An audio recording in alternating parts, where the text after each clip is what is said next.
እስኪ በእንግሊዘኛ ቀጥሎ የምነግራችሁን ቀይሩልኝ። የመጀመሪያው ጠንክሬ ካጠናው ፈተናውን አልፋለሁ። ጠንክሬ ከሰራው ሀብታም እሆናለሁ። ስራውን ቶሎ ከጨረሱ እደውልሃለሁ። በእንግሊዘኛ እንደዚህ ካደረኩ እንደዚህ ይሆናል ብለን እንዴት መናገር እንችላለን? እንግሊዘኛ ላይ የዚህ አይነት ትምህርቶች አድቫንስድ ወይም ደግሞ በጣም ከባድ ተደርገው ነው የሚሳሉት። ነገር ግን እንዲህ የሚካበድለት እንግሊዘኛ ምን ያህል ቀላል እንደሆነ በዛሬው ትምህርት አሳያችኋለሁ። ለምሳሌ ጠንክሬ ካጠናው ፈተናውን አልፋለሁ። በእንግሊዘኛ ማለት በጣም ቀላል። የመጀመሪያዋ ጠንክሬ ካጠናው የምትለው አለች አይደለ? ቀጥሎ ደግሞ ፈተናውን አልፋለሁ። ሁለቱን መከፋፈል ይጠበቅባችኋል። ጠንክሬ ካጠናው ስትሉ ኢፍ አይ ብላችሁ ጀምሩ። ኢፍ አይ ስትሉ እንደዚህ ካደረኩ ለማለት ያስችላችኋል።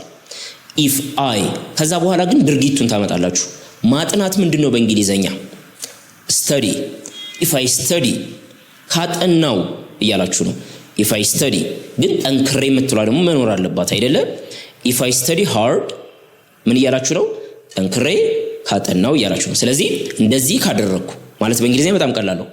እስቲ ድጋሜም ሌላ ልጨምርላችሁ። በጊዜ ከእንቅልፌ ከተነሳው በሉኝ እስኪ። በጊዜ ከእንቅልፌ ከተነሳው ኢፍ አይ ብለን መጀመር ግዴታ ነው አይደለ? ኢፍ አይ ትላላችሁ። ከእንቅልፍ መነሳት ምንድነው በእንግሊዘኛ? ዌክ አፕ። ኢፍ አይ ዌክ አፕ ከእንቅልፌ ከተነሳው፣ ነገር ግን በጊዜ ኢፍ አይ ዌክ አፕ ኤርሊ። ኢፍ አይ ዌክ አፕ ኤርሊ በጊዜ ከተነሳው እያልን ነው ማለት ነው። ገንዘብ ከቆጠብኩኝ እንዴት ነው የምንለው? ገንዘብ የምቆጥብ ከሆነ ኢፍ አይ ዩሲ ፓተርን ነው፣ ተመሳሳይ ነው። ኢፍ አይ ማለት ግዴታ ነው። ከዛስ መቆጠብ በእንግሊዝኛ ማወቅ አለባችሁ ድርጊቱን። ኢፍ አይ ሴቭ መኒ፣ ሴቭ መቆጠብ ነው አይደለ? ኢፍ አይ ሴቭ መኒ። ስለዚህ ጠንክሬ ካጠናው ኢፍ አይ ስተዲ ሃርድ ማለት ይቻላል። ወይም ደግሞ በጊዜ ከእንቅልፌ ከተነሳው ኢፍ አይ ዌክ አፕ ኤርሊ፣ ወይም ደግሞ ገንዘብ የምቆጥብ ከሆነ ኢፍ አይ ሴቭ መኒ ትላላችሁ። ቀጥሎ እንደዚህ ያደርጋለሁ ስትሉ አይ ዊል ማለት ግዴታ ነው። ኢፍ አይ ስተዲ ሃርድ ከዛ ፈተናውን አልፋለሁ።